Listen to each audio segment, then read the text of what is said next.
नमस्कार प्यारे विद्यार्थियों। आज हम धारा 45, 46 और 47 का अध्ययन करेंगे। देखिए, धारा 45 और जो 46 है वो नगर पालिका के कृत्य यानी कार्यों से संबंधित है। धारा जो 45 है वो नगर पालिका के मुख्य कार्य बताती है कि ये काम तो फर्स्ट प्रायोरिटी पे नगर पालिका को करने ही है, और धारा 46 जो है वो नगर पालिका के अन्य कार्य।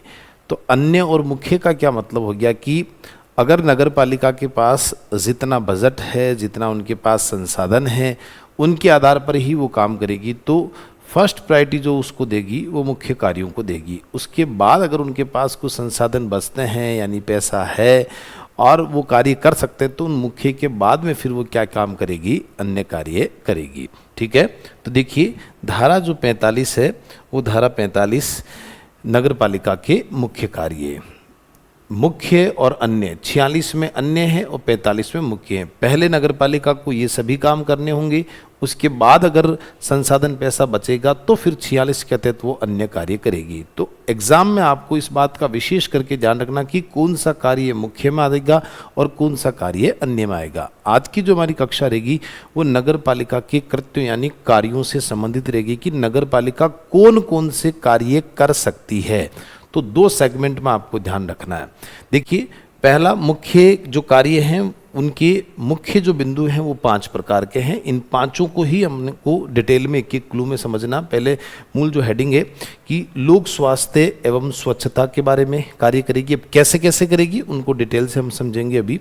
उसके अलावा लोक मार्ग जो है उनके ऊपर काम करेगी, शिक्षा व संस्कृति पर काम करेगी, जीवन रक्षा के लिए कार्य करेगी और पशुओं का परिरक्षण करेगी यानी उनको प्रोटेक्ट करेगी हर प्रकार से और उनका संरक्षण करेगी। तो उनसे संबंधित जो काम है ये नगर पालिका के कौन से कार्य हैं, मुख्य कार्य हैं। लोक स्वास्थ्य स्वच्छता, लोक मार्ग, शिक्षा संस्कृति, जीवन रक्षा और पशुओं का परिरक्षण। लेकिन विशेष करके ध्यान रखना, टीकाकरण जो होता है, जो वैक्सीनेशन होता है, वो नगर पालिका का मुख्य कार्य नहीं है। तो सवाल बनता कि क्या नगर पालिका टीकाकरण का कार्य नहीं करती? हाँ करती है, लेकिन वो अन्य कार्य में आता, मुख्य कार्य में नहीं आता है। मैंने अभी आपको यही अंतर समझाया कि आपको विशेष करके ध्यान रखना कि कौन सा कार्य मुख्य में है और कौन सा अन्य में। टीकाकरण नगर पालिका का कार्य, जैसे वर्ष 2020 में कोविड-19 एक बीमारी आई थी, उस दौरान कुछ समय बाद टीका आया था। अब पूरे शहर में टीके लगवाने का काम करना है, कैंप लगवाना है, कर्मचारी लगाने हैं और घर घर टीका लगवाना है।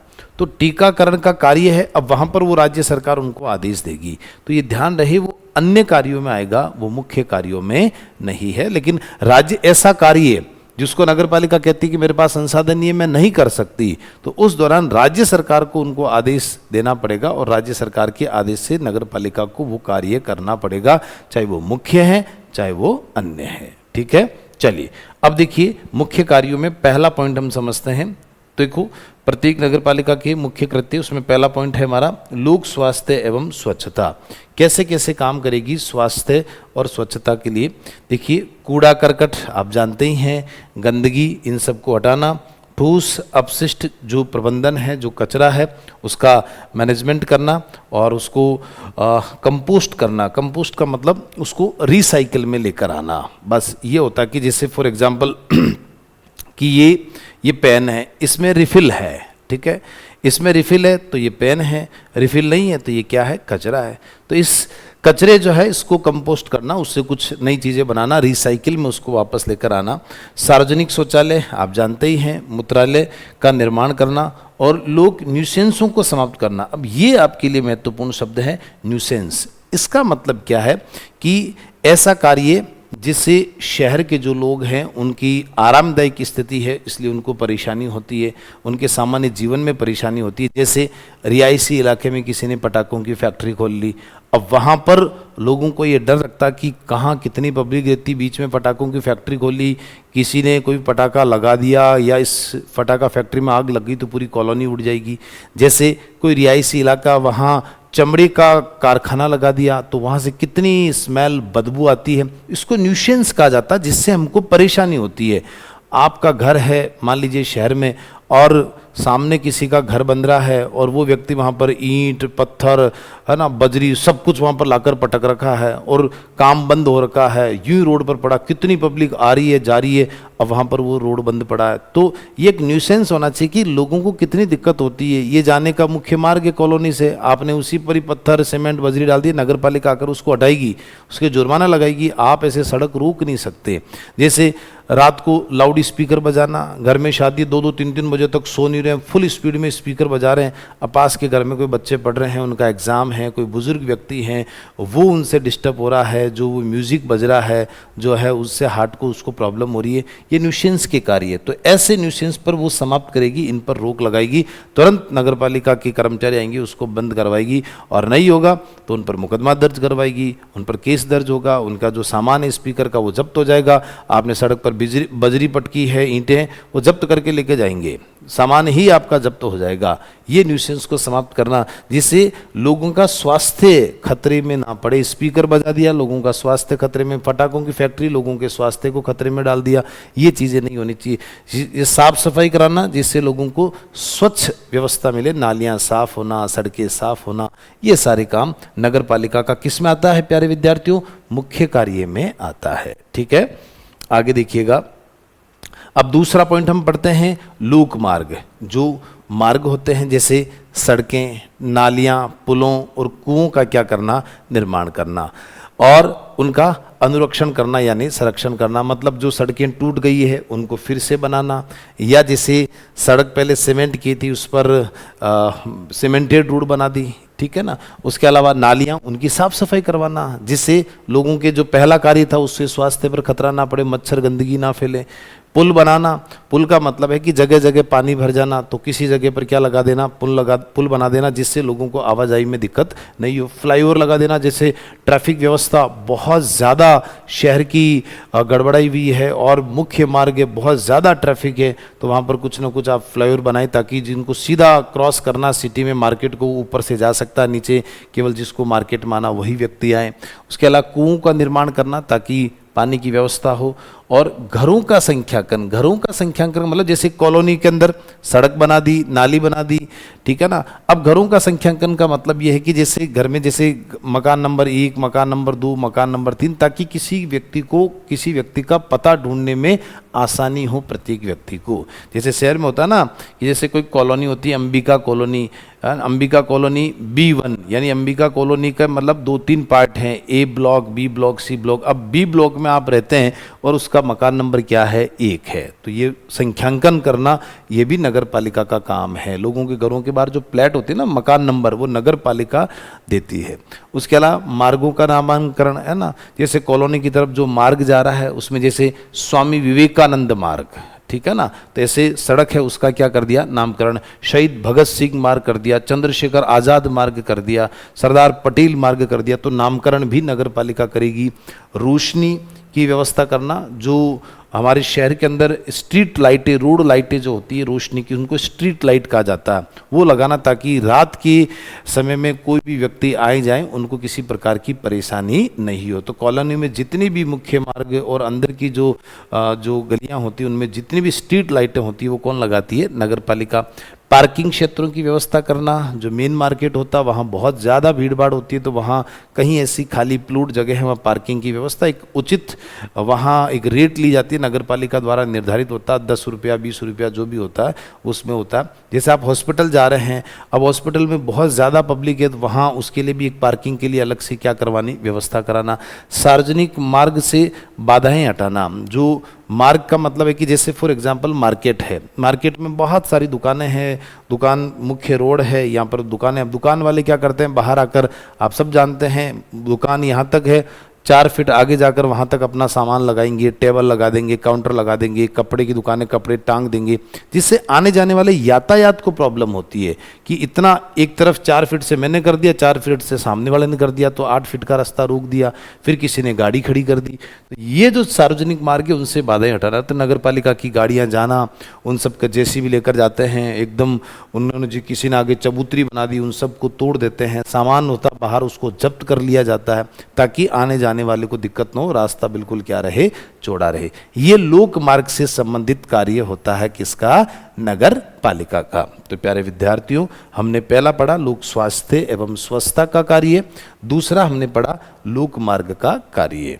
तीसरा देखिएगा शिक्षा और संस्कृति का कार्य। इसका मतलब क्या है, शैक्षणिक, ठीक है, कॉमा यहाँ पर ये कॉमा है, खेल व सांस्कृतिक गतिविधियों, शैक्षणिक, खेल। अब खेल में क्या है कि जैसे नगर पालिका जैसे खो खो के मैच करवा देती है, क्रिकेट के मैच करवा देती है, फुटबॉल के मैच करवा देती है, ठीक है ना। शैक्षणिक रूप से एजुकेशन को बढ़ावा देने के लिए नगर पालिका कार्य करेगी। सांस्कृतिक गतिविधियों को बढ़ावा देना, जैसे कोई फोक कल्चर है, फोक डांस है, जहाँ लोक नृत्य है, उनको बढ़ावा देना, है ना। जैसे राजस्थानी कालियो कूद पड़ियो मेला में, अब ये एक राजस्थानी कला संस्कृति है, जिसको एक राजस्थान जीके में आप पढ़ते हैं कि गुलाबो नामक एक नृत्यांगना है जो उसके नृत्य को करती है। इससे राजस्थान की कला संस्कृति जो है, कालबेलिया नृत्य है। तो कई बार ऐसे प्रोग्राम होते हैं जिसमें 26 जनवरी का कोई प्रोग्राम है, ऐसे प्रोग्राम के दौरान उससे जस्ट एक दिन पहले 25 जनवरी को एक सांस्कृतिक संध्या होती है। ऐसे कार्यक्रम वहाँ पर करवाए जाते हैं राजस्थानी गीतों पर,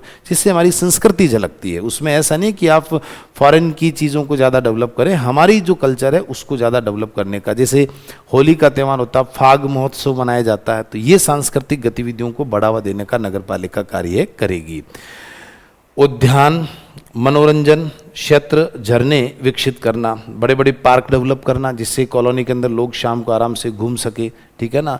मनोरंजन के लिए कुछ न कुछ गतिविधियां कराना, जैसे हमने मनोरंजन में जैसे बेसिकली खेल आ गया, ठीक है ना, ऐसे करना। कोई कार्यक्रम आयोजित करा देना, वो भी एक मनोरंजन होता है ना। मनोरंजन क्षेत्र इसमें और मनोरंजन को भी आप मनोरंजन क्षेत्र में तब्दील किया जा सकता है कि जैसे कोई एरिया है पर्टिकुलरली उसको खेल क्षेत्रीय बना दिया, कि वहाँ एक मैदान बना दिया कि वहाँ एक तरफ जूडो की प्रतियोगिता होगी, वहाँ पर वो खेल खेलेंगे, एक तरफ क्रिकेट वाले खेलेंगे, एक तरफ फुटबॉल के लिए। तो एक पूरा मनोरंजन क्षेत्र है कि शाम को समय जाना, वहाँ एक घूमने के लिए ट्रैक है, वहाँ दौड़ लगा सकते हैं, कई जगह वहाँ पर संगीत कार्यक्रम होता, तो एक मनोरंजन क्षेत्र भी नगर पर वो सब संसाधनों पर निर्भर करता है, ऐसा किया जा सकता है। झरने विकसित करना, मान लीजिए कोई नगर पालिका ऐसी है जिसके आसपास कोई पहाड़ी इलाका है और वहाँ पर झरने हैं, तो उनको थोड़ा सा ठीक करना, वहाँ पर आने जाने का रास्ता बहुत सुलभ कर देना, जिससे वहाँ पर बारिश के मौसम के समय वहाँ के जो शहर के जो निवासी है वो वहाँ पर जाएं, झरनों को देखें, प्रकृति का आनंद लें।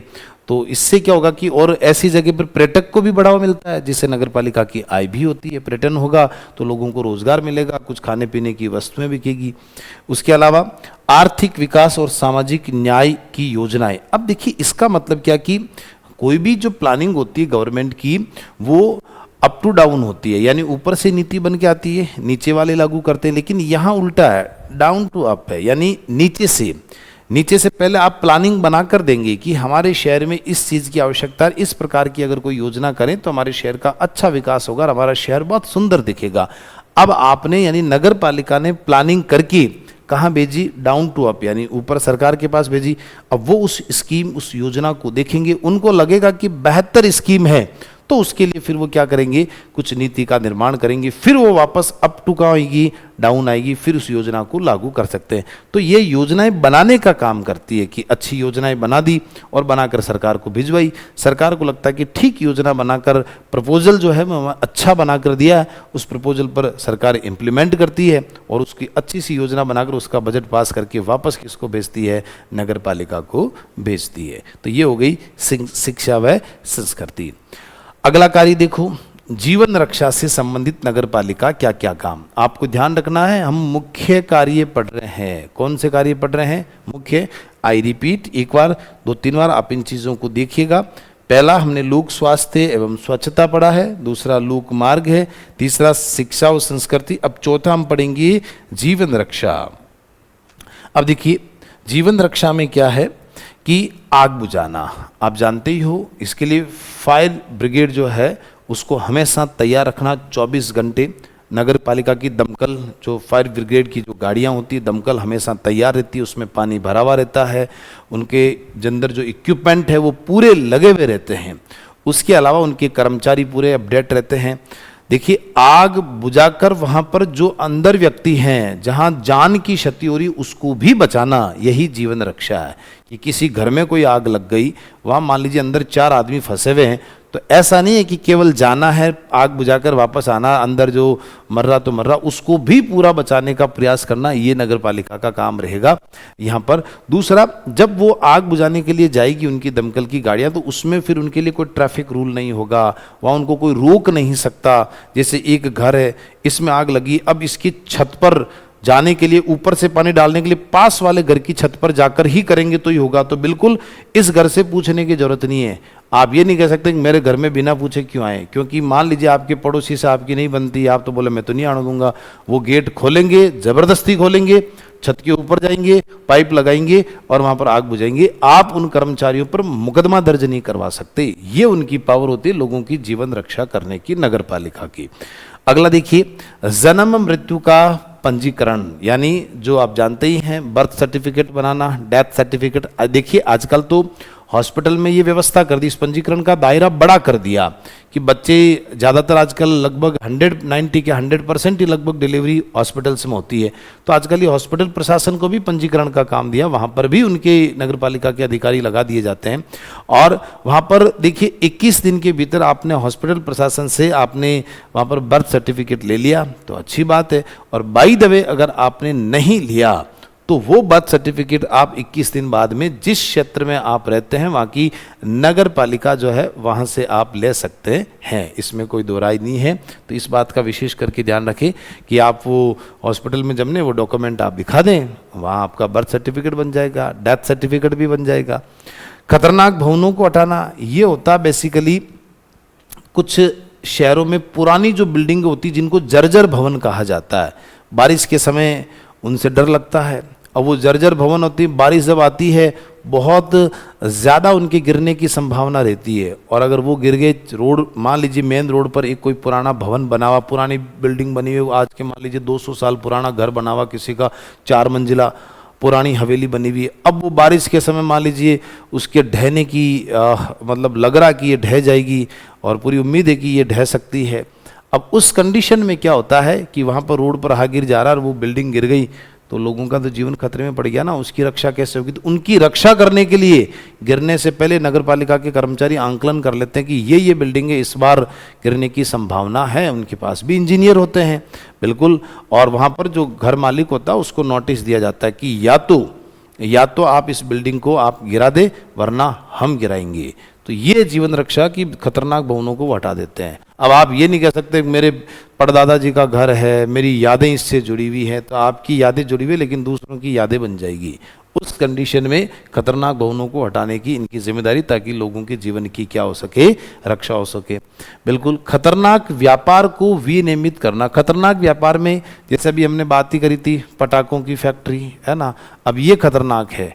तो पटाखों का कार्य हो गया, जैसे चमड़े का है ना, चमड़े का क्या कर रहा है, कोई व्यापार कर रहा। अब उस कंडीशन में क्या है कि कॉलोनी है, कॉलोनी के बीच में किसी ने चमड़े का व्यापार कर दिया तो यहाँ नगर पालिका अनुमति नहीं देगी, और किसी ने लगा भी लिया उसको हटा देगी। और पटाखों का मतलब क्या है कि रिहायशी इलाकों में पटाखों की फैक्ट्री नहीं हो सकती, अगर है तो उसको हटा दिया जाएगा, यहाँ अनुमति नहीं मिलेगी। यह है खतरनाक व्यापार जिससे आम जनजीवन की को खतरा पहुंच सकता है, उनके जीवन की रक्षा नहीं है। कभी भी पटाखों की फैक्ट्री में अगर आग लग गई तो लगभग पूरी कॉलोनी उड़ जाएगी। तो ये विशेष कर का। और चमड़े के अंदर क्या होता है कि लोगों को उसकी जो स्मेल आती है उससे लोगों का जीवन दुश्वार हो जाता है, दम घुटता है उनका, तो उनकी जीवन रक्षा पर खतरा पहुंचता है, इस पर रोक लगाएगी। मानव एवं संपत्ति की सुरक्षा हेतु स्वयंसेवी बलों का ये होता है, स्वयंसेवी बल जो कुछ एनजीओज हैं उनका गठन करना। जैसे मोहल्लों के अंदर चोरी चकारी बहुत ज़्यादा होती है तो कुछ ऐसे लड़कों का ग्रुप बनवा दिया जिसका उनका उद्देश्य कोई पैसा नहीं है लेकिन एक मानव सेवा, कि भैया आपको कॉलोनी की क्या करनी है, रक्षा करनी है, रात को क्या देना है, पहरेदारी देना, जिससे मानव और मोहल्ले की संपत्ति की क्या हो, सुरक्षा हो। मानव यानी बहन बेटी की सुरक्षा हो, यहाँ पर कोई किसी के साथ छेड़खानी नहीं करे। तो ऐसे कुछ स्वयंसेवी संस्थाएं बल यानी मतलब कुछ युवाओं को तैयार करना, कुछ ऐसे एनजीओज को डेवलप करना ताकि वो अपनी एक टीम तैयार करें और ताकि नगर पालिका उनको संसाधन भी देगी कि आपको आराम से आप यहाँ पर रहिए, करिए, कोई दिक्कत नहीं, हम बार बार आएंगे, चेक करते रहेंगे, कोई भी आपको आवश्यकता पड़े तुरंत हमें संपर्क करें, हम आपके लिए पुलिस बल की भी व्यवस्था उपलब्ध करवाएंगे। तो इनको डेवलप करना नगर पालिका का काम है, ये जीवन रक्षा से संबंधित मुख्य कार्य है। पशुओं का परिरक्षण, देखिए परिरक्षण यानी उनका संरक्षण करना। आगे हम पढ़ेंगे धारा 249 इसी एक्ट की धारा 249 के अधीन कुत्तों के परिरोध यानी डिटेंशन। परिरोध का मतलब है उनको बांध कर रखना यानी बाध्य करना, उनको बाहर नहीं निकलने देना, इसको परिरोध कहा जाता है। ठीक है ना। एक तो होता है कुत्ता पागल हो गया, मारना नहीं है, पागल हो गया उसकी गोली नहीं मारनी है। जैसे मान लीजिए किसी मोहल्ले में आवारा कुत्ता वो सबको काट रहा है, अब आपने नगर पालिका में शिकायत की, नगर पालिका की गाड़ी आएगी, ऐसा नहीं कि आवारा कुत्ता या पागल है उसको मार दिया, नो, उसको पकड़ना है और डिटेन करना उसको, और जो कांजी हाउस होता है जिसको पशु आश्रय कहते हैं वहाँ अलग ले जाकर उस बाड़े के अंदर उसको बंद कर दो, मार नहीं सकते। तो इसलिए इसके लिए परिरोध करना यानी परिरोध का मतलब उसको बांध के रखना, बाध्य कर देना, बाहर नहीं जा सकता ताकि लोगों को कोई खतरा ना हो। और परिरक्षण यानी उनका संरक्षण करना है ना, कोई मारता तो मारने भी नहीं देना है।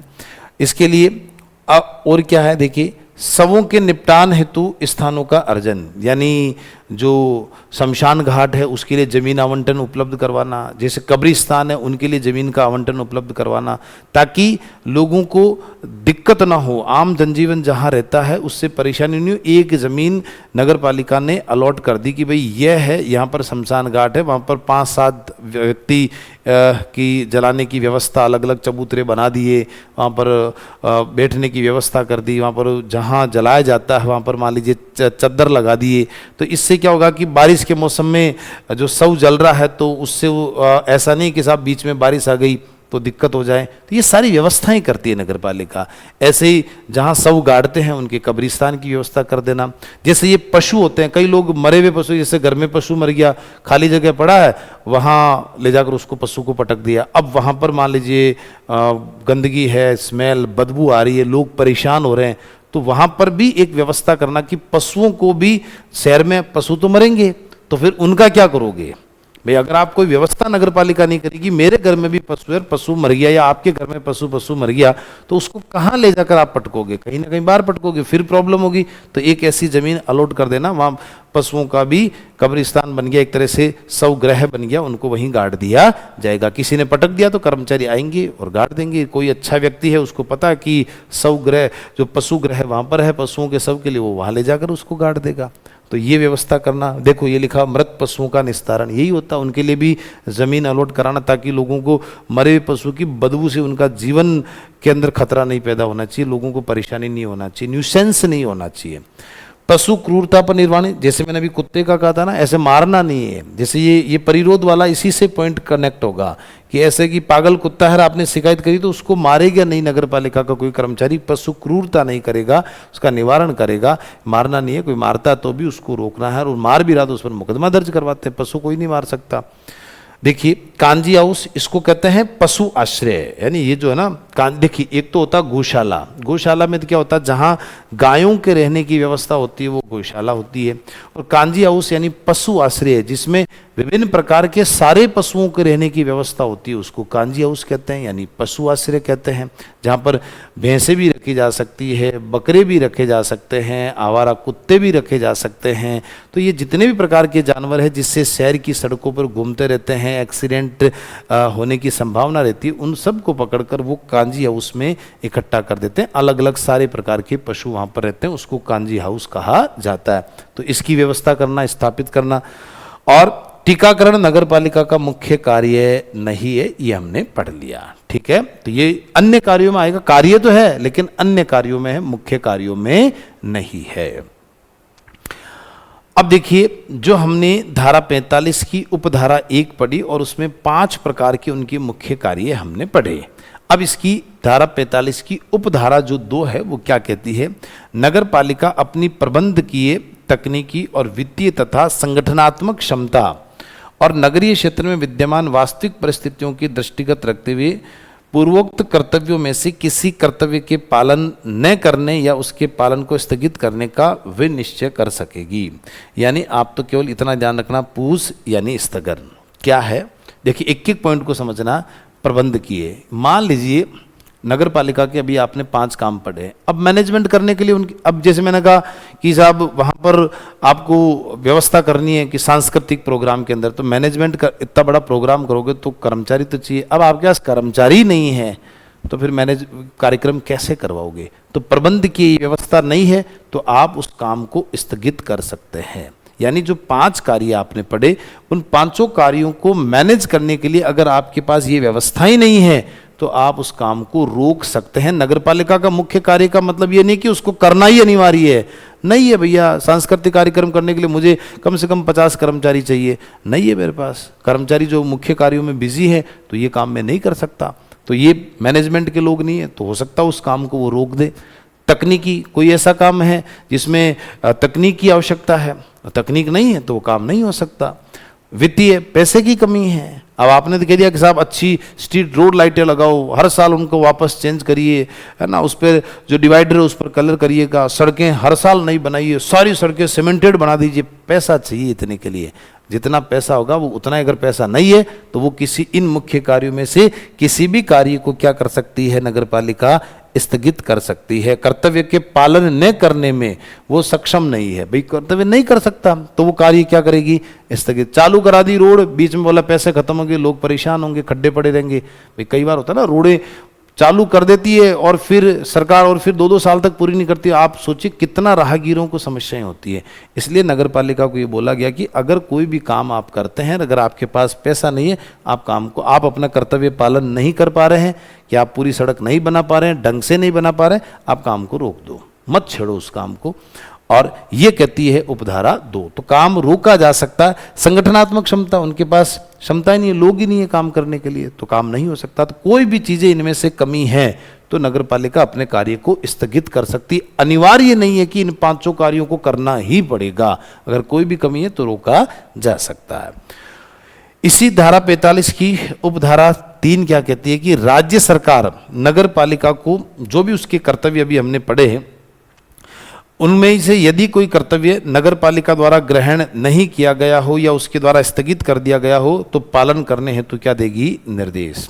क्या मतलब इसका, कि अभी उपधारा 2 क्या कहती है कि अगर उसके पास पैसा नहीं है, तकनीक नहीं है, मैनेजमेंट नहीं है, संगठनात्मक कार्य, संगठनात्मक मैनेजमेंट लोग नहीं है उसके पास, तो वो काम को रोक सकती है। लेकिन राज्य सरकार बोले नहीं जी, काम तो करना पड़ेगा, बारिश का मौसम है और आपको सड़कें सुधारनी पड़ेगी, आपको वहां पुल बनाना पड़ेगा, पैसे कम पड़ेंगे, हम देंगे, आप काम करिए। तो कोई भी काम अगर नगर पालिका ने रोक दिया उपधारा 2 के तहत, लेकिन उस कार्य को पूरा करने के लिए आदेश कौन दे, निर्देश कौन दे सकती है, राज्य सरकार। कौन दे सकती है, राज्य सरकार। ये रहा, राज्य सरकार ने निर्देश दे दिया कि स्थगित काम को आप पूरा करिए, नगर पालिका को वो कार्य करना पड़ेगा। तो बहुत आसान है। 45 की उपधारा 1 यानी 45(1) में तो 5 कार्य दिए। 45(2) कहता है कि अगर उनके पास पैसे नहीं है तो इन कामों को नगरपालिका किसी भी काम को रोक सकती, स्थगित कर सकती है। 45(3) यानी 45 की उपधारा 3 ये कहती है कि अगर राज्य सरकार ये निर्देश दे दे कि आपने जो काम रोका आपको करना पड़ेगा, तो नगरपालिका को वो कार्य करना ही पड़ेगा। ठीक है, ये हो गई 45 की उपधारा 1, 2, 3 और अब हम इसकी पढ़ते हैं उपधारा 4। किसकी, 45 की। नगर पालिका जो है इसके यथा पूर्वोक्त कर्तव्य यानी जो पहले जो इसके कार्य जो दिए गए हैं में से किसी भी में निर्वहन के लिए अपेक्षित अवसंरचना, जो नहीं स्ट्रक्चर, अवसंरचना यानी कार्य करने के लिए आपका स्ट्रक्चर होना चाहिए। अवसंरचना चाहे वो स्वयं हो अथवा धारा 154 में निर्दिष्ट करार के अधीन किसी भी अभिकरण यानी किसी एजेंसी के माध्यम से हो। अब देखिए इसका मतलब क्या है कि जो काम अभी आपने 5 काम देखे, ठीक है ना, 5 काम देखे, पूर्वोक्त कर्तव्यों का मतलब जो पहले अभी आपने 5 काम देखे, इनके निर्वहन के लिए ये काम कौन करेगा, नगरपालिका करेगी। तो क्या लिखा हुआ, नगरपालिका स्वयं कर सकती है, इनका स्ट्रक्चर बनाएगी तभी तो काम होगा, संरचना बनाकर। लेकिन अगर नहीं भी करे तो नगर पालिका किसी के साथ एग्रीमेंट कर सकती है। किसी ठेकेदार को दे दिया, जरूरी थोड़ी है कि नगर पालिका खुद ही सड़क बनाएगी। मैं ठेकेदार हूँ, मुझे टेंडर दे दिया, भैया हमने आपको साथ एग्रीमेंट किया कि हमें इतनी इतनी लेयर की यानी 3 फीट लेयर की हमें सड़क चाहिए और इसके लिए आपको दोनों तरफ नालियां बनानी पड़ेगी, ये करना पड़ेगा और हम आपके साथ एक करार करते हैं और उस करार के तहत हम आपको इतनी किस्तों में पैसा देंगे और आप सड़क बना के दो तो मैं बना के दे दूंगा। तो जरूरी नहीं कि वो स्वयं करे, अपने कर्मचारी होने चाहिए साहब, उसके पास कारीगर, मशीन होनी चाहिए, जेसीबी होनी चाहिए, नहीं है तो किसी भी ठेकेदार को ठेका दे सकती है, किसी एजेंसी से, किसी कंपनी से काम करा सकती है। उसके लिए तो उसके लिए क्या करेगी, वो योजना बनाएगी, अवसंरचना के लिए प्लान करेगी, उसके लिए उसका निर्माण करने के लिए बिल्ड यानी निर्माण के लिए कार्य कर सकती है। स्वयं करेगी तो योजना बनाएगी, फिर निर्माण करवाएगी, फिर इसको ऑपरेट करेगी। ऐसा थोड़ी कि काम ठेकेदार को दे दिया तो कोई देख ही नहीं रहा है, वो वास्तव में उतनी गिट्टी सीमेंट डाल रहा है या नहीं डाल रहा, कंक्रीट डाल रहा कि नहीं डाल रहा, ये नगर पालिका ऑपरेट करेगी। उसके अलावा उसका रख रखाव मेंटेन, अगर मान लीजिए सड़क बनी फिर मान लीजिए उसमें कोई खड्डा पड़ गया तो उसको तुरंत वापस गिट्टी लगाकर उसको क्या कर दिया, मेंटेन कर दिया, तो ये रख रखाव हो गया, ठीक है ना। प्रबंधन यानी मैनेज, अगर नगर पालिका चाहे तो किसी भी उसका जो एरिया है वहाँ पर उसके लिए मैनेजमेंट कर सकती है, उसमें मान लीजिए टोल लगा सकती है ना, बिल्कुल कर सकती है, उसका मैनेजमेंट करेगी, सब कुछ मैनेज कि हमने इतना पैसा लगाया और इसको और अच्छे से मेंटेन करने के लिए हम आपसे 10-10 रुपए का क्या वसूलेंगे, शुल्क वसूलेंगे, तो बिल्कुल वो मैनेज कर सकती है। ये सारे काम तो प्लान बनाना, बिल्ड करना, ऑपरेट करना, मेंटेन करना, मैनेज करना, ये सारा काम किसका रहेगा, नगर पालिका का स्वयं का रहेगा। और ये कार्य वो किसी भी एजेंसी से भी करा सकती है, जरूरी नहीं है कि वो स्वयं करे। तो प्यारे विद्यार्थियों, धारा 45 बहुत ही आसान 5 काम हैं। उपधारा 1 में उपधारा 2 कहती है अगर पैसा नहीं है तो काम को वो रोक सकती है। उपधारा 3 कहती है कि राज्य सरकार कहेगी रोके हुए काम को करो तो करना पड़ेगा।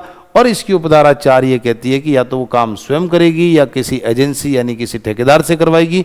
उसके लिए 5 प्रकार की ये ऐसा स्ट्रक्चर बनाकर वो कार्य करेगी, ठीक है ना। तो योजना बनाना, ठीक है ना, निर्माण, ऑपरेट करना, रख रखाव करना, ये सारे जो काम हैं ये कौन करेगी, नगर पालिका करेगी।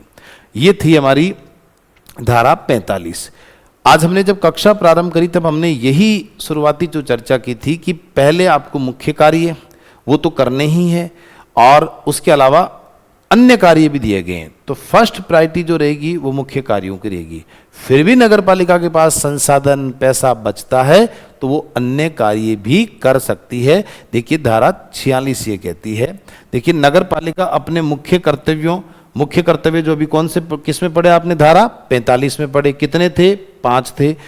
जो नगर पालिका निधि पर यानी नगर पालिका का जो फंड है उसी के ऊपर डिपेंड था, पर प्रथम प्रभार होगा यानी नगर पालिका का जो निधि है, फंड है, जहां पैसा जमा होता उस पर पहला जो प्रभार होगा, भार होगा, वो किसका होगा, मुख्य कार्यों का ही होगा।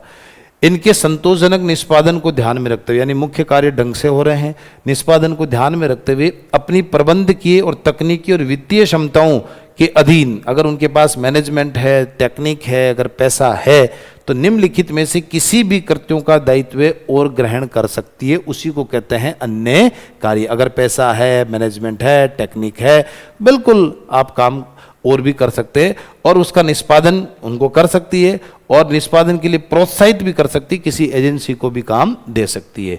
इसको बोला जाएगा अन्य कार्य यानी अन्य नगर पालिका के कृत्य यानी कार्य। अब देखिए पहले हमने पढ़ा नगर पालिका के मुख्य कार्य, अभी हम पढ़ रहे हैं नगर पालिका के अन्य कार्य। अन्य कार्य कौन कौन से, पर्यावरण संरक्षण से संबंधित हम लोक स्वास्थ्य एवं स्वच्छता, वो मुख्य में भी था, अब ये अन्य में भी आ रहा, लेकिन इसमें और ज्यादा चीजें दी जा रही है लोक स्वास्थ्य और लोक स्वास्थ्य एवं स्वच्छता में। शिक्षा संस्कृति मुख्य में भी था, फिर इसके अन्य में और उसमें डिटेल दी जा रही है। लोक कल्याण और सामुदायिक संबंध, ये जितने भी कार्य हैं ये सारे के सारे क्या है, अन्य कार्य हैं। तो कुछ कार्य मुख्य कार्यों से मेन हेडिंग मैच करती है, लेकिन उनसे ज्यादा उनमें लोक स्वास्थ्य में भी बहुत सारे काम और ज्यादा बढ़ा दिए, ठीक है ना। शिक्षा संस्कृति में बहुत ज्यादा काम उन्होंने क्या कर दिए, और बढ़ा दिए। तो पहले जो दिए वो तो करना ही है लोक स्वास्थ्य में, अब उसके अलावा भी और काम दे दिए। अगर आपके पास पैसा है तो आप कर सकते हैं। शिक्षा संस्कृति में पहले काम दे दिए, पैसा है तो उसमें और ज्यादा काम कर सकते हैं, उनको बोलते हैं अन्य कार्य। तो पर्यावरण संरक्षण, लोक स्वास्थ्य एवं स्वच्छता, शिक्षा संस्कृति, लोक कल्याण और सामुदायिक संबंध। अब एक एक को हम देखते हैं। पहला है पर्यावरण संरक्षण के क्षेत्र में नगर पालिका बंजर भूमियों को उपजाऊ बनाना। बंजर भूमि में पौधे लगाना, इसी को उपजाऊपन कहते हैं। वहाँ अच्छी अच्छी वापस मिट्टी डालना, पानी की वहाँ व्यवस्था करना, पौधे लगाना, तो बंजर भूमि क्या बन जाएगी? उपजाऊ भूमि बन जाएगी। ताकि पौधे रहेंगे तो बारिश का पानी आएगा, तो पौधों की वजह से वहाँ पानी रुकेगा, मिट्टी का कटाव रुकेगा। और सामाजिक वानिकी को प्रोत्साहित करने तथा सामाजिक वानिकी मतलब जगह जगह पौधे लगाना, इसी को कहते हैं सामाजिक वानिकी, ठीक है ना। और खुले स्थलों के रखरखाव का कार्य कर सकेगी। ताकि खुले स्थान का मतलब है जैसे कोई खेल का मैदान हो गया, उनका ठीक से रखरखाव कर, वहाँ पर खरपतवार आ गई उसको साफ करवा देना, ताकि वहाँ पर लोग आ सके, खेल सके, बैठ सके।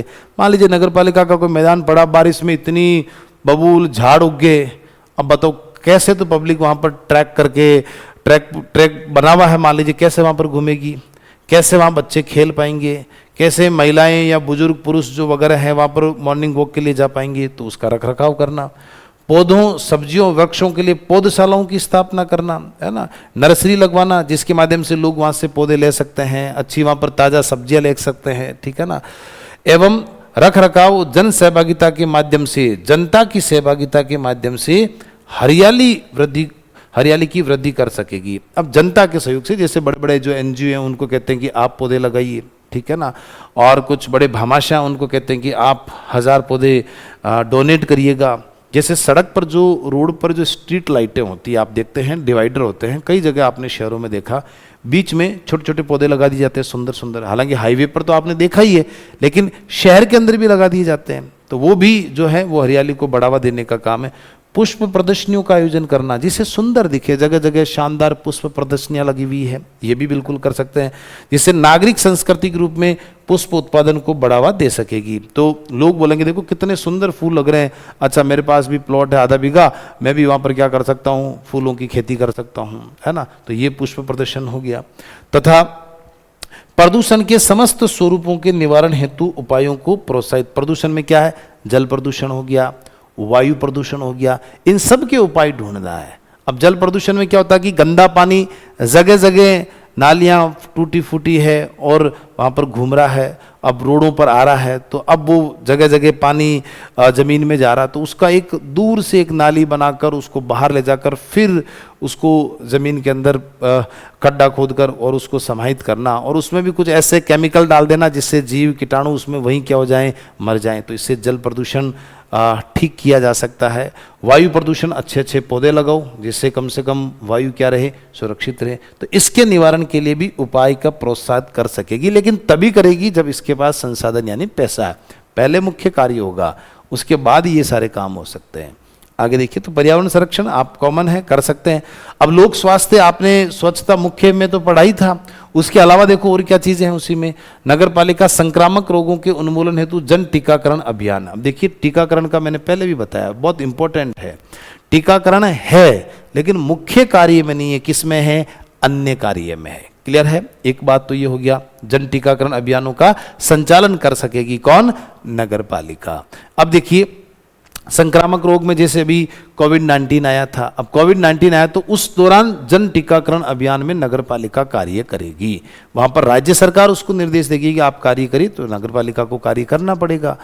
और देखिए अस्वास्थ्यकर परिसरों का उच्छेदन कर सकेगी। अस्वास्थ्यकर परिसरों का क्या मतलब है कि जैसे आप यूँ समझिए कि शहर में कोई पुराना तालाब है और मतलब अब उसकी सीढ़ी, जैसे मान लीजिए उस तालाब पर नीचे जाने के लिए सीढ़ियाँ बनी हुई है, वो सीढ़ियाँ टूट गई, पानी कई सालों से पड़ा है, बदबू मार रहा है, उसमें शहर के लोग कचरा डाल रहे हैं, वो कचरा उसमें सड़ गया, गल गया, कितनी स्मेल उसमें आती है, मच्छर पनप रहे हैं।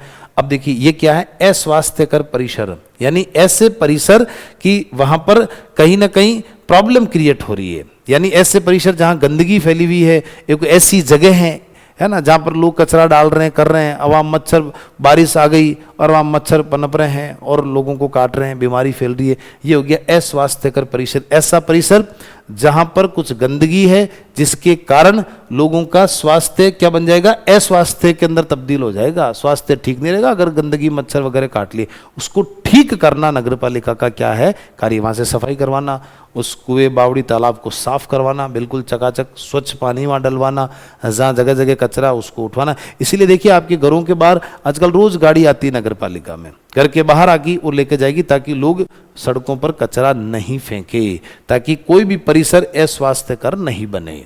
ठीक है।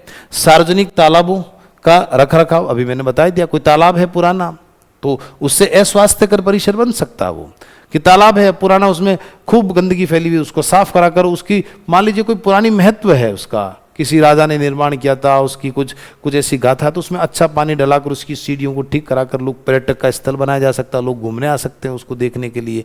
अच्छा, बारिश का पानी इकट्ठा हो तो लोगों के पीने के लिए यूज हो सकता है। उसके अलावा निजी तालाबों, कुओं और अन्य जल स्रोतों के पुनरुद्धार, यानी निजी तालाब है किसी के पड़े हैं पुराने तो उनका फिर से पुनरुद्धार करना ताकि हमारी पुरानी संस्कृति को जीवित किया जा सके।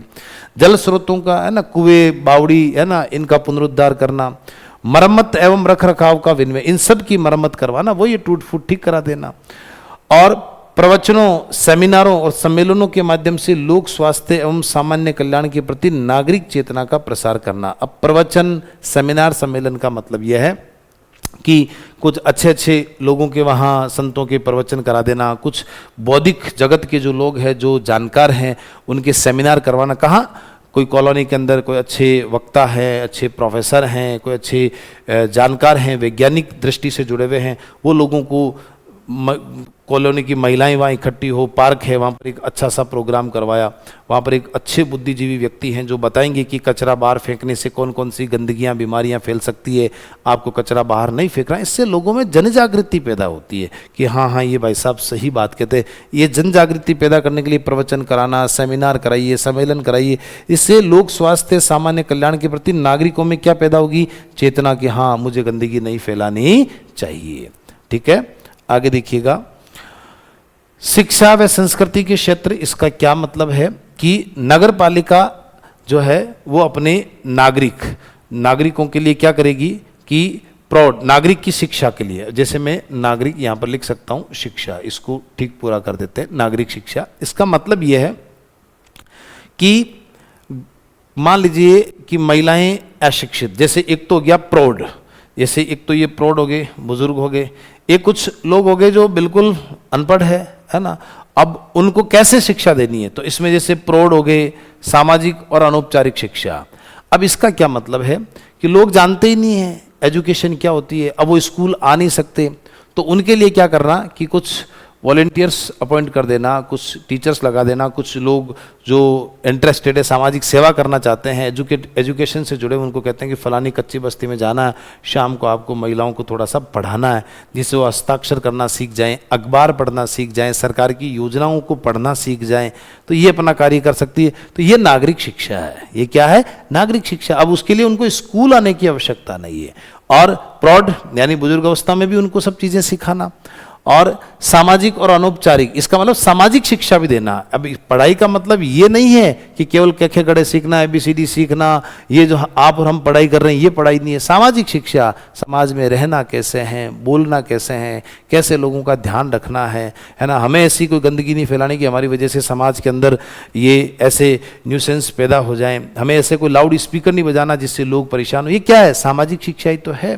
आज मैं आपसे जनरल एक बात करूं कि कुछ लोग होते हैं, जैसे 3-4 लोग बैठे हैं, किसी के फ़ोन आया, फ़ोन में, और उनके सामने ज़ोर ज़ोर से चिल्लाते रहते हैं, बातें करते रहते हैं। ये न्यूसेंस है। ये एक सामाजिक शिक्षा होनी चाहिए कि मेरी वजह से बाकी क्यों परेशान हो। अगर मेरे पास कोई कॉल आया, वो 4 बैठे हैं, आपस में कोई चर्चा, तो आपको उठकर बाहर जाना चाहिए। ये नैतिक अनुशासन है आपका, जिससे आपकी वजह से कोई दूसरा व्यक्ति परेशान नहीं होना चाहिए। तो ऐसी सामाजिक शिक्षा ही होती है। इसके लिए कोई स्कूल जाने की आवश्यकता नहीं है। और अनौपचारिक का मतलब यही है कि देखिए, आप स्कूल जाकर पढ़ते हैं, ये औपचारिक शिक्षा है, और स्कूल जाकर नहीं पढ़ते हैं, क्या है? अनौपचारिक शिक्षा है। तो ये जो जितनी भी सारी चीजें हैं, ये क्या है? अनौपचारिक शिक्षा है। इनको प्रोत्साहित करेगी कौन? नगर पालिका। तो शिक्षा के क्षेत्र में अब ये तभी करेगी जब उसके पास संसाधन होगा, पैसा होगा। संगीत, शारीरिक शिक्षा, खेलकूद, थिएटर आप जानते ही हैं, सहित सांस्कृतिक गतिविधियों, उनसे संबंधित अवसंरचना यानी स्ट्रक्चर का विकास कर सकेगी। यानी इन सब के लिए कार्य करेगी।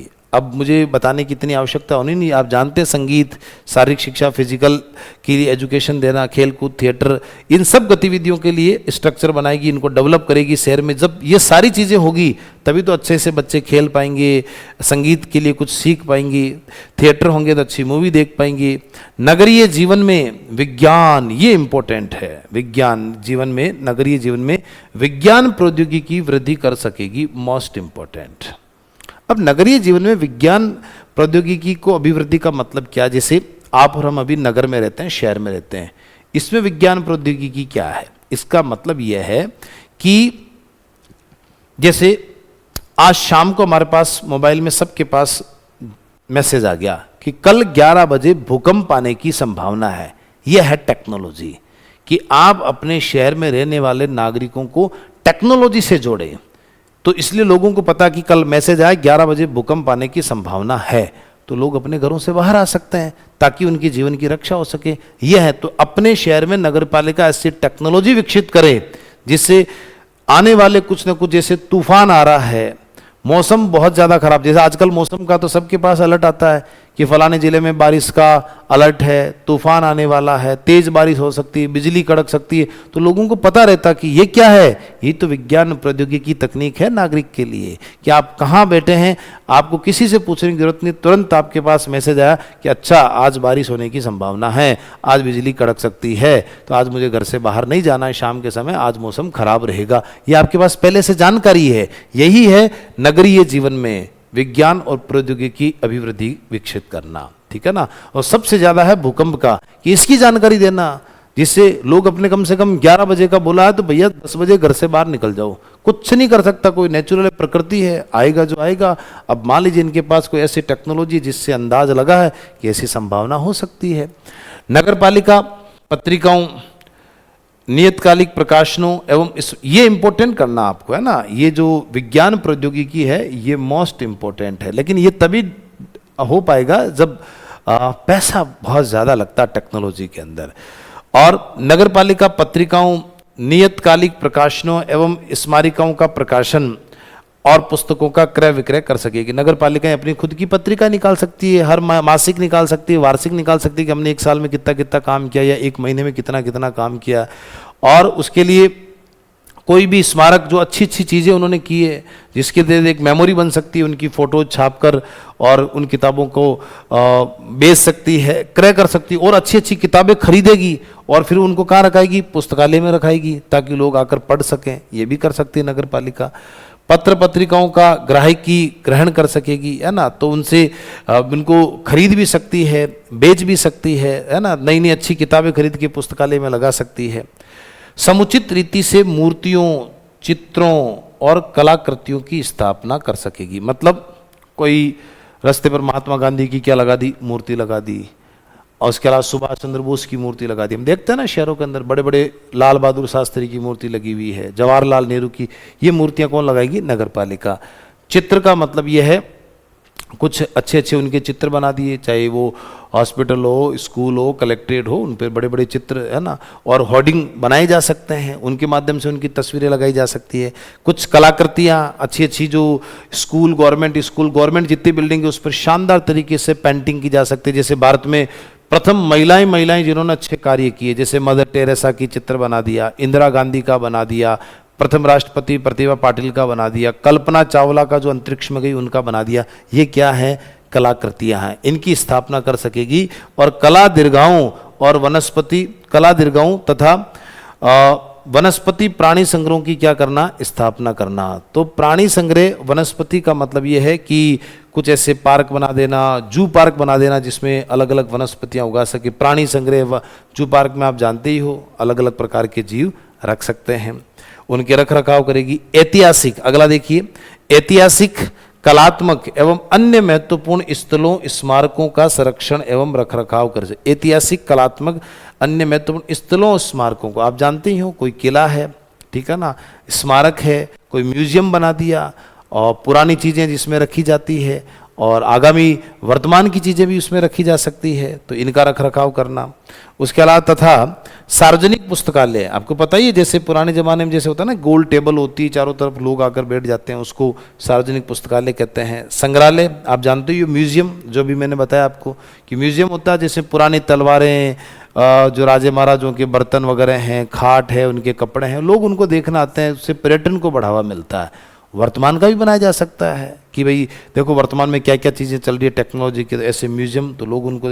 वाचनालय जो छोटी छोटी, ये तो होता है सार्वजनिक पुस्तकालय, कोई भी ऐसे बड़ी गोल टेबल वगैरह होती है। वाचनालय में केवल अखबार वगैरह होता है, बस एक छोटा सा कमरा होता है, वहाँ जाकर आप पढ़ सकते हो, कॉलोनी वाइज बनाया जा सकता है। ये सभागार और कार्यालय का निर्माण है ना, जिसमें बड़ी बड़ी सभा भवन बनाए जा सकते हैं, उनकी स्थापना की जा सकती है। ये सारे जो कार्य हैं वो शिक्षा व संस्कृति के हैं, ठीक है ना। तो ऐसा कोई बड़ा टॉपिक हार्ड नहीं है ये, बस इनको 2-4 बार आप देखेंगे कौन कौन से काम बेसिक चीज़ें हैं जो नगर पालिका करती है। ये शिक्षा व संस्कृति के क्षेत्र में नगर पालिका के अन्य कार्य हैं, ये तभी कर पाएगी जब नगर पालिका के पास क्या होगा, वित्तीय यानी पैसा होगा उस नगर पालिका निधि में, तो अन्यथा वो मुख्य कार्य ही करेगी। बचता है पैसा तो ये कार्य करेगी। अब तीसरा देखिए, लोक कल्याण में कौन कौन से काम करेगी ये देखिए। अन्य कार्य हैं नगर पालिका, जैसे सूखा, बाढ़, भूकंप, अन्य प्राकृतिक या प्रौद्योगिकी आपदाओं के समय आश्रयों की स्थापना करना। आश्रय मतलब जानते ही, घर बनाना। कुछ भी बाढ़ आ गई, अकाल पड़ गया, लोगों के घर बह गए, भूकंप आ गया, घर टूट गए, पूरे के पूरे जमीन में धंस गए, तो उन सब के लिए नए घर बनाने आश्रय का कार्य करना।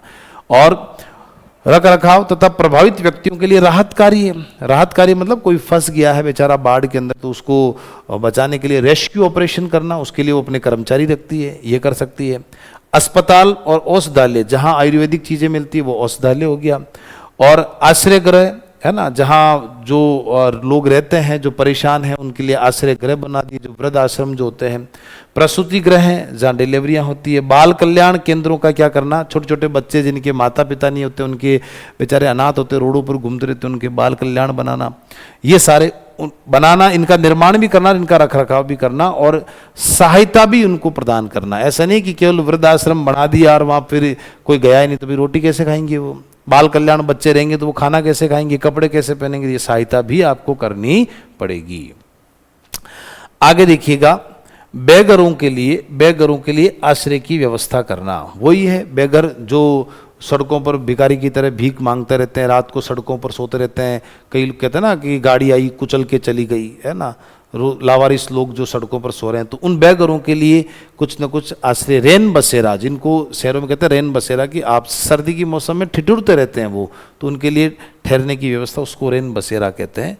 ये हस्त श्रमिकों एवं उनके परिवारों की मुक्ति एवं पुनर्वास, ये इंपॉर्टेंट है। हस्त श्रमिक यानी अब जमाना आ गया हाथ से काम करने का नहीं है, अब जमाना टेक्नोलॉजी से काम करने का।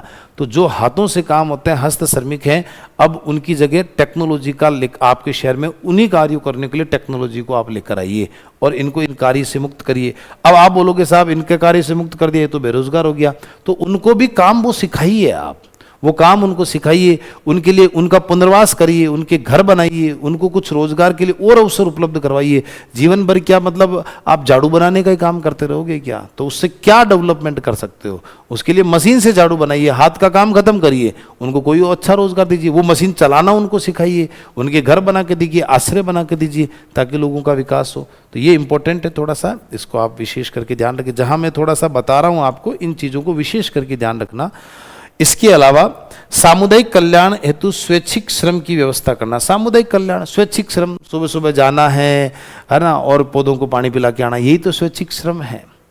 भाई सरकार ने पौधे लगा दिए तो नगर पालिका, तो वहाँ स्वैच्छिक श्रम की व्यवस्था। अब नगर पालिका ने अखबार में इश्तिहार निकाला कि कल सुबह नगर पालिका में जितने भी क्षेत्र में पौधे लगे हुए उनको हम पानी पिलाने का कार्य करेंगे। जो भी आम नागरिक इस स्वैच्छिक श्रम के अंदर योगदान देना चाहता है, कृपया सुबह 7 बजे इस जगह इकट्ठा हो जाए, और वहाँ से हमारी नगर पालिका की गाड़ियाँ रहेगी, आपको अलग अलग स्थानों पर पहुँचाएगी और वहाँ पानी की व्यवस्था रहेगी। आप जाकर पौधों को पानी पिलाएं, आपकी इच्छा है आप जाइए, स्वैच्छिक श्रम करिए, है ना, और पुण्य लाभ कमाइए।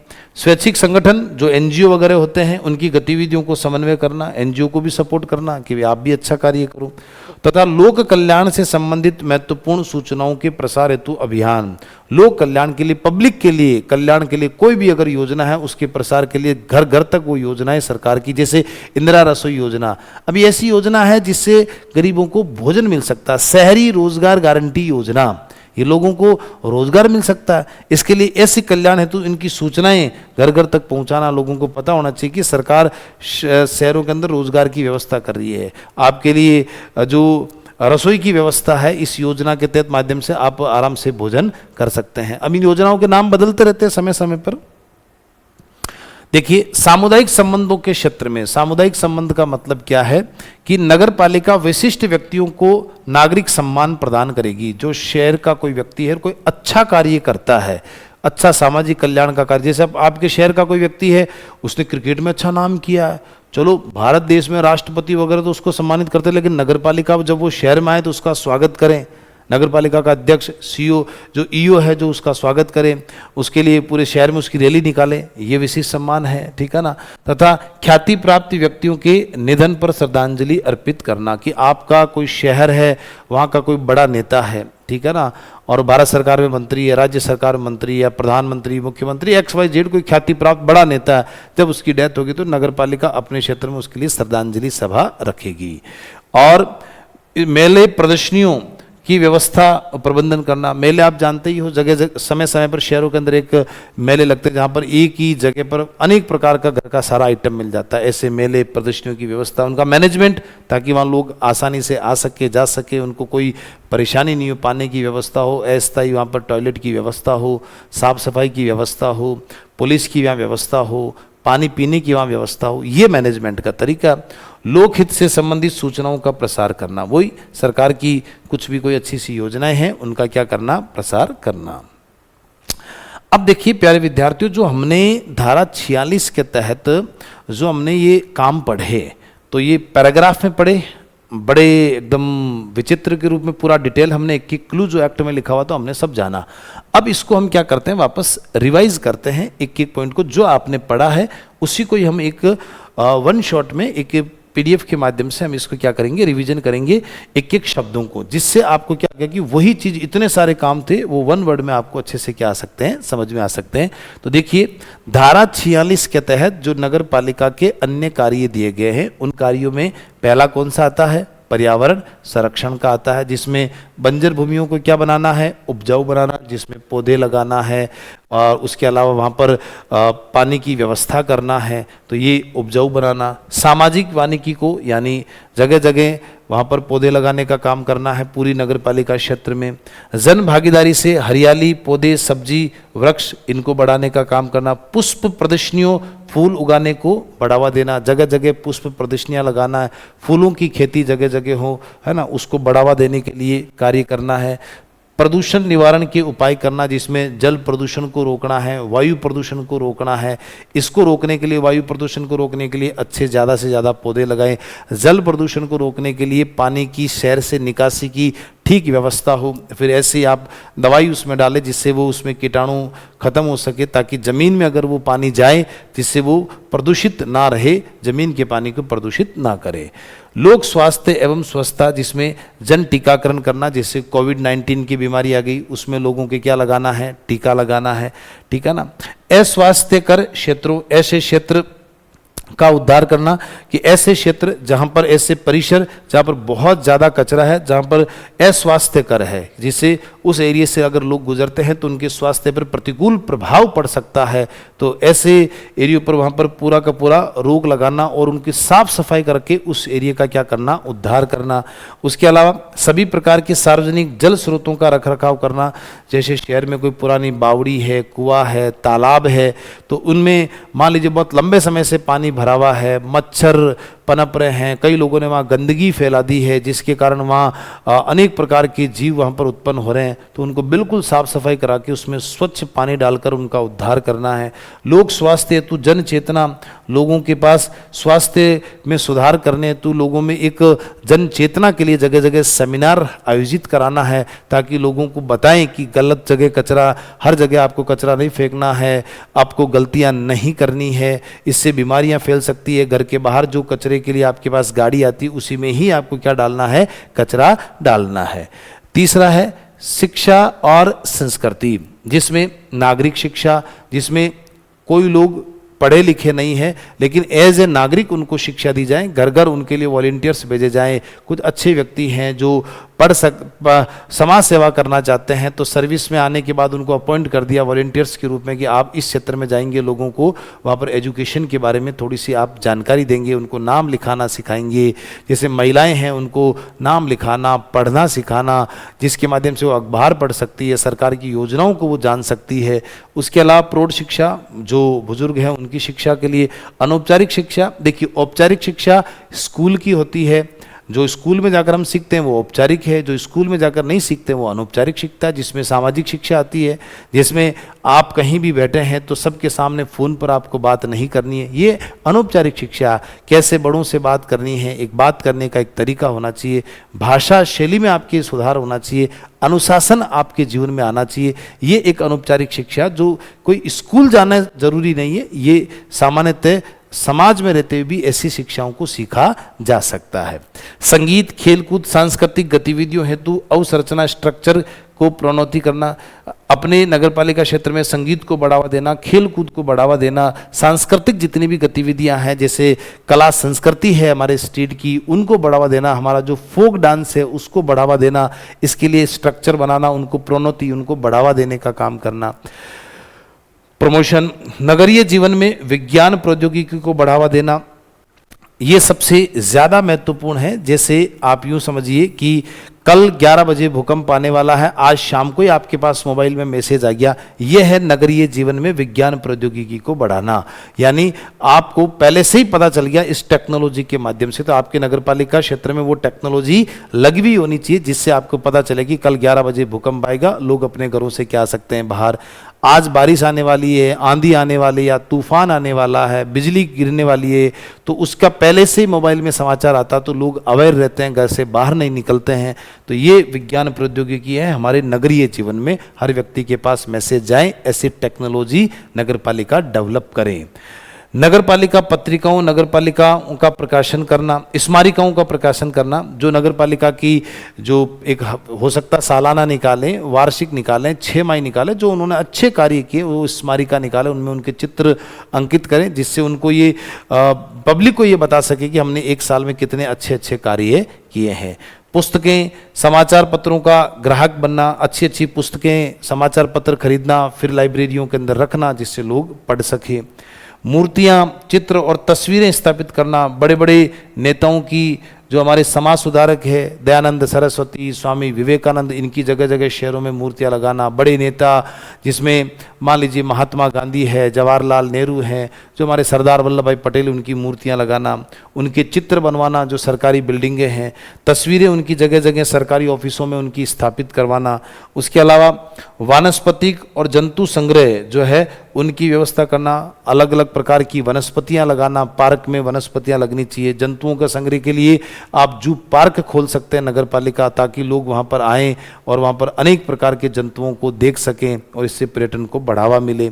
उसके अलावा सार्वजनिक पुस्तकालय, यानी एक गोल टेबल होती है जहाँ पर चारों तरफ लोग बैठते हैं, सार्वजनिक पुस्तकालय हो गया ये, ठीक है ना। संग्रहालय म्यूजियम बना सकती है, जो पुरानी तलवारें हैं, खाने के जो बर्तन हैं, राजे महाराजाओं के जो कपड़े हैं, इसके लिए एक अच्छा सा म्यूजियम पुरानी चीज़ों का भी बन सकता है, वर्तमान चीज़ों का भी बन सकता है, कोई वैज्ञानिक तरीके की कोई टेक्नोलॉजी है उसका भी बनाया जा सकता है। वाचनालय, छोटे छोटे से कमरे होते हैं जहाँ पर सामान्यतः अखबार वगैरह पड़े होते हैं, ये बनाए जा सकते हैं, जो वार्ड के अंदर बनाए जा सकते हैं। पाठशालाओं, सभा भवनों की स्थापना, स्कूलों की स्थापना करना, सभा भवन बनाना, ये सब शिक्षा और संस्कृति के कार्यों में आता है।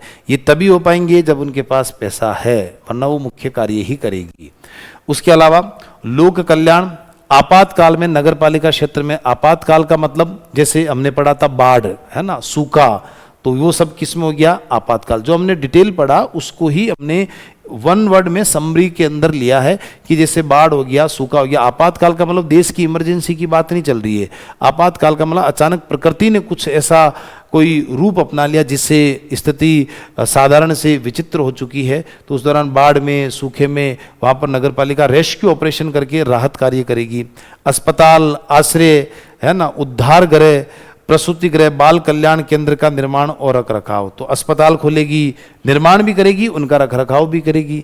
मैनेजमेंट, आश्रय, जो वृद्ध आश्रम वगैरह बनाना, उसके अलावा उद्धार गृह, जिसमें रेस्क्यू होम्स, है ना, उद्धार गृह का मतलब ही होता है रेस्क्यू होम, जहां पर ये कुछ एक टीमें तैयार की जाएगी, जो पर ये देखो आपातकाल होने पर ये उद्धार गृह के लोग जाएंगे और रेस्क्यू वहां पर ऑपरेशन करेंगे। जैसे बाढ़ में लोग डूब गए, उनको बचाने का क्या कर रहे हैं कार्य, बिल्डिंगें गिर गई, मलबा गिर गया, उसमें बीच में जाकर लोगों को बचा कर लेकर आना, ये जो है उद्धार गृह के अंदर वहां पर उनका निर्माण करेंगे, वहां पर लोगों को ट्रेनिंग देकर तैयार किया जाएगा।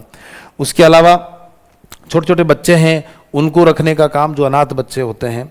हाथ सफाई कर्मियों और उनके परिवारों का पुनर्वास का कार्यक्रम, है ना, कि जो हाथ से काम करने वाले जो लोग हैं उनके लिए अब उनके कार्य को बंद कर वहाँ टेक्नोलॉजी का विकास करना, उनके फिर से जब उनका काम चला जाएगा तो उनका फिर से पुनर्वास करना, उनके नए घर बनाना, उनको अच्छा रोजगार वापस दिलाना, ये सारे कार्य लोक कल्याण के लिए आते ताकि उनका जीवन स्तर क्या हो सके, ऊंचा हो सके। लोक कल्याण की सूचना प्रसारित कराना, जब कल्याण के लिए, लोगों के कल्याण के लिए कोई भी कार्य करना, उसकी सूचना अखबार के माध्यम से देना, टीवी न्यूज़ के माध्यम से, लोकल न्यूज़ के माध्यम से, आजकल सोशल मीडिया उसके माध्यम से दी जा सकती है, तो ये सारी प्रसारित करना कि भाई कोई गंभीर बीमारी फैल रही है, लोगों के कल्याण के लिए कि भाई इससे आप बचे, कोरोना है, लोग मास्क लगाएं, ये लोक कल्याण की चीज़ है। मास्क लगाए, 2 फीट की दूरी रखे, ये लोक कल्याण की बात है। तो ये सब चीज़ें। सामुदायिक संबंध, है ना, विशिष्ट व्यक्तियों का सम्मान, मृत्यु पर श्रद्धांजलि देना, कोई भी नगर पालिका क्षेत्र का कोई व्यक्ति है, लड़का कोई अच्छा क्रिकेट खेलता है, तो अगर उसने कोई अच्छा कार्य किया है तो उस दौरान जो है उस कार्य के लिए उसमें क्या है कि विशिष्ट व्यक्तियों का सम्मान करना। इसका मतलब ये कि ऐसे व्यक्तियों को नगर पालिका क्षेत्र में आने पर उनके सामने उनकी रैली निकालना, उनका स्वागत करना, ये उनका क्या है, सम्मान है। और मृत्यु पर श्रद्धांजलि, मेरी नगर पालिका क्षेत्र में कोई अच्छा लीडर है, उसकी मृत्यु हो गई है, कोई अच्छा समाज सेवी था, उसकी मृत्यु होगी, तो उसके लिए श्रद्धांजलि सभा का आयोजन करना। मेले, प्रदर्शनियां, शहर में मेले लगवाना और उसमें एक ही छत के नीचे हर एक प्रकार की वस्तु मिल जाती है, प्रदर्शनियां लगती है अलग अलग वस्तुओं की, वहाँ पर लोग व्यवस्था करना, जिसके माध्यम से वहाँ पर पुलिस की व्यवस्था हो, पानी की व्यवस्था हो, टॉयलेट की व्यवस्था हो, ये सब व्यवस्था होनी चाहिए। लोकहित की सूचना, फिर वही बात है, इन सब चीज़ों के लिए सूचना, जैसे किसी को श्रद्धांजलि देनी है तो उसके लिए पता कैसे चलेगा, शाम को इस पार्क में फलाने नेता के लिए श्रद्धांजलि सभा रखेगी, तो उसके लिए अखबार में न्यूज़ निकालना, लोकल न्यूज़ निकालना, सोशल मीडिया से प्रसारित करना, ये सारे सामुदायिक संबंधों से संबंधित अन्य कार्य। तो जो हमने पूरा डिटेल में समझा था उसी को ही हमने एक बार शॉर्ट में क्विक रिवीजन वापस किया, जिससे आपको थोड़ा सा याद करने में आसानी रहेगी। अब देखिए धारा 47 क्या कहती है कि सरकार जो कुछ कार्य, समनुदेशित कृत्य, कुछ ऐसे कार्य जो सरकार आदेश देगी वो उनको करना पड़ेगा। कैसे कि यहाँ देखिए, स्टेट गवर्नमेंट, सबसे पहले तो राज्य सरकार साधारण अथवा विशेष आदेश द्वारा नगर पालिका को कोई भी एक आदेश देगी। कैसा देगी, देखिए, राज्य सरकार साधारण अथवा विशेष आदेश द्वारा किसी नगर पालिका को ऐसे अन्य, ध्यान से सुनना, अन्य नगर पालिका कृत्य, देखिए कार्य आज हमने 2 पढ़े, 47 जो है वो दोनों कार्यों का कंक्लूजन की बात करके और फिर अपनी बात करेगा। मुख्य कार्य या अन्य कार्य, तो 45 के तहत मुख्य कार्य, 46 के तहत अन्य कार्य। तो यहाँ लिखा हुआ है कि किसी नगर पालिका को ऐसे अन्य नगर पालिका कृत्यों का पालन करने के लिए निर्देशित कर सकेगी। कौन कर सकेगी? राज्य सरकार, जिनका पालन राज्य सरकार द्वारा उस नगर पालिका की आवश्यकताओं तथा संसाधनों के दृष्टिकोण को रखते हुए उसके द्वारा किया जाना उचित समझा जाए। यानी राज्य सरकार जो है उस नगर पालिका को कह सकती है कि भैया आप अन्य कार्यों को करें, पर इसका मतलब निर्देश तो दे रही है, निर्देशित, ध्यान रखना, क्या कर सकती है? डायरेक्शन दे रही है। आदेश में तो क्या होता है कि करना ही पड़ेगा वरना दंड की व्यवस्था है। निर्देश में दंड की व्यवस्था, आदेश और निर्देश शब्द दोनों का यही अंतर होता है। ठीक है, आदेश में नहीं होगा तो दंड मिलेगा, निर्देश में दंड की व्यवस्था नहीं होती है। तो ये साधारण या विशेष आदेश। अब देखिए, एक तो जनरल दे दिया, अब लेकिन जब विशेष आदेश दे दिया, विशेष कौन सा, कि टीकाकरण का, कि कोरोना के दौरान बोल दिया कि आपको टीकाकरण करना पड़ेगा। अब आप तो बोल दो कि साहब मेरे को तो निर्देश मिला, मैं तो नहीं करूंगा, मेरे पास तो पैसे नहीं है। वहां गवर्नमेंट ने विशेष आदेश दे दिया कि आपको करना पड़ेगा। तो ये देखो यहां पर विशेष आदेश लिखा हुआ कि ये आपको वहां पर करना पड़ेगा, अगर नहीं करोगे तो फिर नगरपालिका सरकार के आज्ञा का उल्लंघन करेगी। तो सरकार के पास पावर है नगरपालिका को विघटित यानी भंग करने की। तो ये ध्यान रहे कि कोई भी अन्य कार्य राज्य सरकार को लगता है कि उस नगरपालिका को करना चाहिए तो नगरपालिका को वो निर्देश दे सकती है। कुछ टीकाकरण से संबंधित कार्य है, जहाँ लोगों की जीवन सुरक्षा से संबंधित काम है, तो वहाँ सरकार विशेष आदेश भी देगी, स्पेशल ऑर्डर देगी। ये है धारा 47। तो राज्य सरकार निर्देश देते समय ध्यान रखेगी कि उसके पास पैसे है कि नहीं है। अब टीकाकरण के लिए बोल तो दिया, लेकिन नगरपालिका के पास संसाधन ही नहीं है, तो वो कैसे काम करेगी, तो फिर पैसा कौन देगी, राज्य सरकार देगी। तो ये देते समय भी, निर्देश देते समय भी इन चीजों का भी ध्यान रखेगी। ठीक है, चलिए आज की कक्षा के अभ्यास प्रश्न पढ़ते हैं। सब लोग तैयार हो जाइए सभी प्रश्नों का। आज तो गलती से उत्तर आ चुका है, तो कुछ टेक्निकल मिस्टेक रह गई है, फिर भी आप लोग इसको पढ़ें। धारा 45 के अनुसार निम्नलिखित में से कौन सा कार्य मुख्य कृत्य नहीं है, मुख्य कृत्य नहीं है, इस बात का ध्यान रहे। तो देखिए, सार्वजनिक मार्गों पर बाधाएं हटाना, जन्म एवं मृत्यु का पंजीकरण, संक्रामक रोगों के उन्मूलन हेतु जन टीकाकरण, लोक निशंसों का उन्मूलन, यानी कौन सा मुख्य कार्य नहीं है, ये विशेष करके आपको ध्यान रखना। तो आंसर वैसे सी दिया हुआ है। देखिए, मुख्य कृत्य नहीं है तो संक्रामक रोगों के उन्मूलन हेतु जन टीकाकरण, टीकाकरण से पकड़ना। मैं बार बार समझा चुका हूं कि टीकाकरण जो है वो अन्य कार्यों में आता, मुख्य कार्यों में नहीं आता। तो इसका राइट आंसर क्या हो जाएगा, सी। ठीक है, चलिए आगे देखिए। अब आपके उत्तर नहीं है, वो पहले में एक बाई मिस्टेक से आ गया था। अब सभी उत्तर दें। यदि कोई नगरपालिका अपनी तकनीकी एवं वित्तीय क्षमता के अभाव में किसी मुख्य कर्तव्य का पालन स्थगित कर देती है, तकनीकी और वित्तीय क्षमता के अभाव, यानी उसके पास टेक्निक नहीं है या उसके पास पैसा नहीं है, उसके अभाव में वो मुख्य कर्तव्य का जो पालन है वो क्या कर देती है, स्थगित कर देती है, तो उसे पुनः पालन करने का निर्देश दे सकती है। मतलब कौन देगी, कि भाई वो कह सकते साहब मेरे पास तो पैसा है ही नहीं, मैं कैसे काम करूं, तो उसको बोला कि नहीं आपको काम करना पड़ेगा। निर्देश कौन देगी, सब लोग, प्रियंका जी, अंजू जी, सब लोग आंसर डी बता रहे हैं। जिला कलेक्टर, निर्वाचन आयोग, संभागायुक्त, राज्य सरकार। राइट, सबका उत्तर सही है, डी इसका राइट आंसर होगा। बिल्कुल राज्य सरकार उसको निर्देश दे सकती है। प्रश्न संख्या 3, निम्नलिखित कथनों पर आपको क्या करना है, विचार करना है। तो देखिए, नगरपालिका या तो स्वयं या किसी अभिकरण एजेंसी के माध्यम से अवसंरचना स्ट्रक्चर का विकसित कर सकती है। बिल्कुल कर सकती है, कोई भी जो कार्य है वो नगरपालिका स्ट्रक्चर बना सकती है स्वयं या अभिकरण के माध्यम से। और यह करार धारा 154 के अधीन, क्योंकि किसी एजेंसी के साथ वो क्या करेगी, एग्रीमेंट करेगी, 154 के अधीन किया जा सकता। तो ये बात भी सही है, ये भी सही है। नगरपालिका केवल निर्माण कर सकती है, संचालन नहीं। तो इसका उत्तर बताएं, तीसरे का। 1 सही है, 2 सही है, 3। देखिए यहां पर ये पॉइंट गलत हो गया, संचालन क्यों नहीं करेगी। अगर किसी सड़क का निर्माण किया, अंजू जी कह रहे हैं बी, बिल्कुल राइट आंसर है।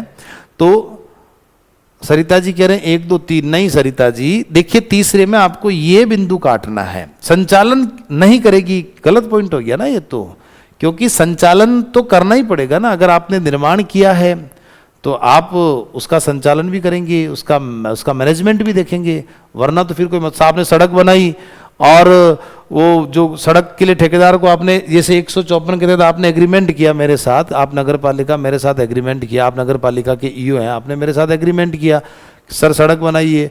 अब जो आपने रूल्स रेगुलेशन दिया और मैं उसके अकॉर्डिंग कंक्रीट नहीं डाल रहा हूँ, तो आप वहां पर आकर ऐसा थोड़ी कि मेरे को ठेका दे दिया तो बस अब आपको कोई लेना देना ही नहीं है। तो बिल्कुल आप संचालन करेंगे, उसको देखेंगे। तो संचालन नहीं, ये पॉइंट गलत हो गया, संचालन करेगी। तो 1 2 दोनों सही है, आंसर हो जाएगा बी।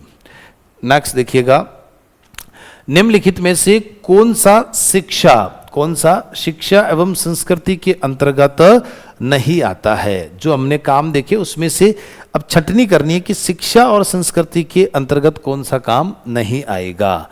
बहुत बारीकी से ये इसका उत्तर आपको देना है।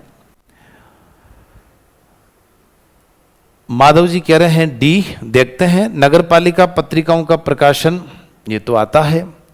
विज्ञान प्रौद्योगिकी, ये तो विशेषकर हमने आपको बताया था, जिसमें भूकंप की पहले सूचना, बारिश की सूचना मिल जाए। सरिता जी भी डी बता रहे हैं, किशन जी भी डी बता रहे हैं। सार्वजनिक पुस्तकालय बिल्कुल होना चाहिए।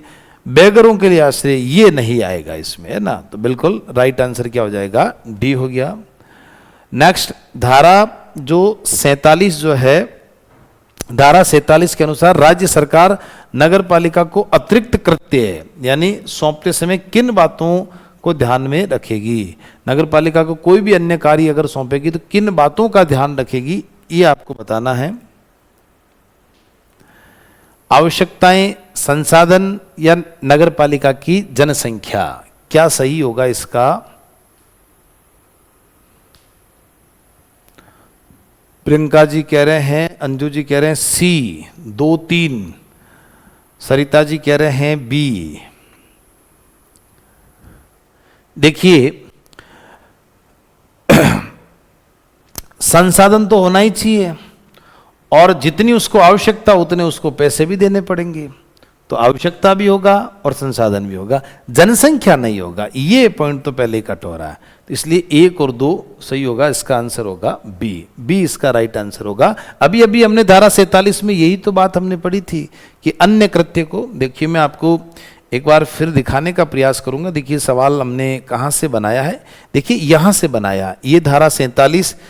अब देखिए राज्य सरकार जो भी इनको देखिए नगर पालिका को अन्य नगर पालिका कृत्यों का पालन करने के लिए जो निर्देश देगी, उसमें आवश्यकता और संसाधनों को दृष्टिगत रखते हुए उनको उनके उसके द्वारा किया जाना उचित समझा जाएगा। इसका सरकार विशेष करके ध्यान रखेगी। आवश्यकता, ये यहीं से ही सवाल पुट हुआ आपका कि वो जब निर्देश देगी तो इन 2 बातों का ध्यान रखेगी कि वास्तव में इस काम की उनको आवश्यकता है क्या, और है तो उनके पास संसाधन की है, नहीं है तो संसाधन सरकार जुटाएगी।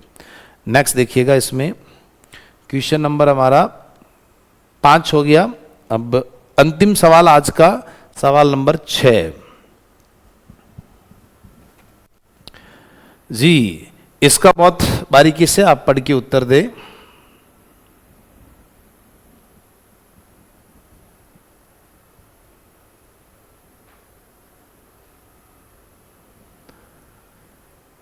जी, कांजी हाउस जो है वो कौन सा काम है? सामाजिक वानिकी कौन सा काम है? उसके अलावा जन टीकाकरण कौन सा काम है? और नागरिक सम्मान कौन सा काम है? जो आज आपको इतने सारे काम पड़े। माधव जी और चारण जी ये कह रहे हैं कि ए है। देखते हैं, कांजी हाउस क्या है? मुख्य कार्य है, ठीक है। सामाजिक वानिकी क्या है? पर्यावरण संरक्षण का काम है। जन टीकाकरण मैं कई बार कह चुका हूं, मुख्य कार्य नहीं है, क्या है? अन्य, तो बिल्कुल ये सामने मिल रहा है, अन्य कार्य है। और नागरिक सम्मान सामुदायिक संबंध है, बहुत ही आसान सा है, बस इनको मैच करना है। तो ए का 2 ये भी मिल रहा है, ये भी मिल रहा है। फिर बी का 1, ये बी का 1, यहाँ पर ये बी का 3, तो बस ये तो यहाँ कट गया, ठीक है ना। सी का 3 मिल रहा, डी का 4 मिल रहा, तो इसका राइट आंसर क्या हो गया? ए। अंजू जी बिल्कुल आपका भी ए है, प्रियंका जी इन सब का ए उत्तर बिल्कुल सही है। चलिए, आज की कक्षा में हमने धारा 45 मुख्य कार्य, धारा 46 हमने अन्य कार्य, और धारा 47 जो है वो अन्य कार्यों का जब सरकार निर्देश देगी तब उसमें आवश्यकता और संसाधन का विशेष करके ध्यान रखेगी। इन सब का हमने डिटेल से अध्ययन किया। सभी को शुभ रात्रि, बहुत बहुत धन्यवाद, नमस्कार, थैंक यू।